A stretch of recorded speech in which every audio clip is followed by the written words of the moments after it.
છોકરા હતા અને રામે એમ કીધું કે મારા ભરતને જો ગાદી મળતું હોય ને તો હું 14 વર્ષ નહીં જીવનભર સુધી વનવાસ. મૂળમાં મારો ભય છે આ મિલકત નહીં. એ રામના જીવનમાં શીખવાનું. આજે ભયો કોર્ટમાં ઉભા હોય ખેડા માટે. ક્યાં તમે સંસ્કૃતિવાદી છે ભારતની? આ સંસ્કૃતિ છે બે ભયો ના બોલતા હોય. બોલો, ભયોમાં આપણે ઓરમાન મારા પુત્ર. પણ રામે કીધું કઈ માં તારો ભય તો ગાદી પર બેઠો તો મૂળમાં મારો ભય છે રહ્યો. આ મિલકત તો બીજા નંબરમાં છે. મારે ભય જોવે છે, મિલકત નથી જોતી. રામ તો પછી ઉર્મિલા નામની પત્ની અને એ ભાઈ પૈણીને આવી અને એને કીધું મારા દેવની સેવામાં જો. કોઈ પત્ની કે 14 વર્ષ સેવામાં જાય ના, એને તો વનવાસ કરે તું કેમ જાય છે? જોજો રામાના પાટો જોડે તમે એ રામાયણમાંથી બોધ લેવાનો છે. આવ્યા હે એ પાત્ર જુઓ. રૂમમાં કીધું તમે મારા જેટલી સેવામાં જો. 14 વર્ષ સેવામાં ગયા લક્ષ્મણ. 14 વર્ષ ઊંઘનો ત્યાગ કર્યો. બોલો, લક્ષ્મણ જતી કેવડાય છે. 4 જતી હનુમાન જતી, લક્ષ્મણ જતી, સુરત જતી અને સુખદેવ જતી. આ 4 જતીઓ છે ભારતમાં આપણા. બીજા બધા જતી નકલી બધા. ઊંઘનો નિશ્ચિત ત્યાગ કર્યો હતો લક્ષ્મણે. નહીં હવે લક્ષ્મણ જેવું ભાઈ અને ભરતે નંદીગ્રામમાં જઈ અને સવા ઊંડો ખાડું મીટર ખોદી અને મારો ભાઈ ઉપર બધી નીચે ઉડે અને પાદુકાઓ લઈ અને નંદીગ્રામમાં 14 વર્ષ તપસ્યા કરી છે. ભરતે આ ભયના પ્રેમ તો જુઓ તમે. આ સંસ્કૃતિ આપણે શીખવાની ચાહીએ. રામે રાજા દશરથને 3 રાણીઓ હતી. રામે ના કીધું બાપને કે મારો પિતા છે એમ નહીં, એની ભૂલ છે પણ નહીં. રામે પ્રતિજ્ઞાની સીતા આગળ પૈણીને કે જો સીતા અમે રાજા છીએ, છત્રી છીએ, અનેક રાણીઓ કરી શકે પણ હું રામ તમારે આગળ પ્રતિજ્ઞા છું તમારા સિવાયની આ ભારતમાં જેટલી દીકરીઓ બેન મારી માતા બેન દીકરી સમાન છે તમારે. એક પતિવ્રતધારી રામ અને એક પતિવ્રતાધારી સીતા હતી અને 2 સંતાન. બીજું સંતાન નહીં. આ રામાયણમાંથી શીખવાનું છે આપણે. અહીં પુરાણમાં બીજું છે व्यभिचार करने वाला नरक में जाता है, व्याज खाने वाला नरक में जाता है. बादशाह छोकरो नको इबादत करी अल्लाह ताला तो हमारे को बच्चा होगा तो इसकी पलिती खाई दिया. यानी पलिती खाचो तो पलिती खबरा छोकरो क्यों बेगम ने छोकरो પણ પલિતી ખબરા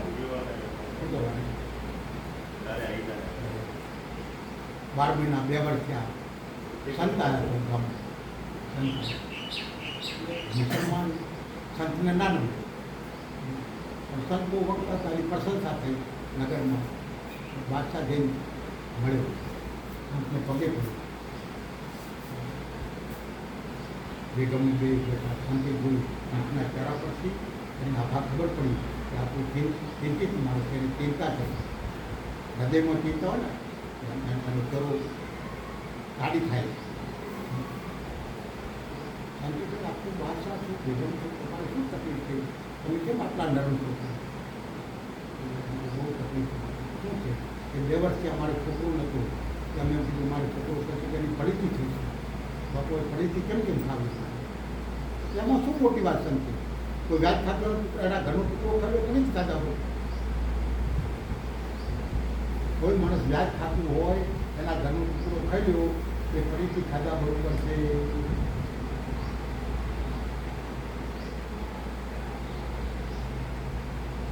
व्याज खाने वाला नरक में जाता है, नशा पता करने वाला नरक में जाता है. आवा 7 कलमा मोहम्मद पैगंबर रहीम. कोई पण प्राणीने दुख ना आलવું.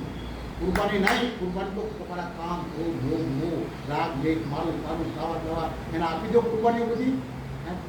આ તો જેટલો પકડ ઊંટો મારવાના પૂરતો. એક તમારા ઊંટ ખાય છે, 6 ઊંટોની કુરબાની થાય છે. કહો અને ઊંટ અરબસ્તાનમાં ઊંટ એ બહુ પ્રિય વસ્તુ છે. કહો ઊંટની કુરબાની આપે છે લોકો અને પછી એનું પ્રેશર કંઈ નાખે મારે ગંધ મારે. આવા ખુદા ઊંટ ખાતા છે? આ બકરા મુર્ગન ખાય? પેશાબનો છાંટો પડી જાય કે અમે નપાક થયા. આ કૂકડાને ભૂકા ખાય, આ કૂકડા પડીથી ખાય, માટલા પડીથી ખાય, માટલું ભંગી પાણીનું છે અને આ કૂકડું જમીનનું ભંગી છે, એ પડીથી ખાય અને એને મુસલમાન ખાય છે. એ પાક નપાકને તમે કેમ ખાધું? એ બધા નપાક છે, પેશાબનું પડેલું. ક્યાં તમારી પાક રહી તમારે? હવે દેખાવો શાસ્ત્રમાં લખ્યું પ્રમાણે કોઈ વર્તતું નથી, સંતનું કેવું કોઈ માનતું નથી. સંતો તો ભારતમાં સંત ના હોય તો આખું ભારત હળગી ગયું હોય. હવે જ પગારદાર સરકાર તો પગાર લે છે. અમારા કેટલા જુખાર ગુંડાઓને મેં દારૂમાં છોડાવ્યું છે, જુગાર છોડાયા છે અને ભક્તિ બનાવી છે. આખું દૂર દેતા હવે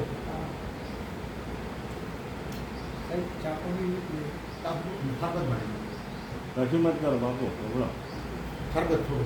કોઈ જ નથી. કારણ કે અમારા બધા અમારી પ્રસંગોમાં શું ને પેટ ખૂબ ભરેલું છે, ખૂબ જ. એટલે કોઈ જાય એવી પરિસ્થિતિ જ નથી. એટલે કોઈ તમે હેરાન થવા એવું કરો જ નથી. ના હેરાન નથી થવાનું બાપુ, કોઈ થવા જ નથી. આ તમારું વચન અમૃત ઓગળીએ છે એ અમૃત એનાથી મોટો મારી પરેશાન જુએ. અને આ પેલું તો ખાઈને ચૂકી રાખો આપણે પેલું ખાઈને નીકળી જાય પણ આ જીવનમાં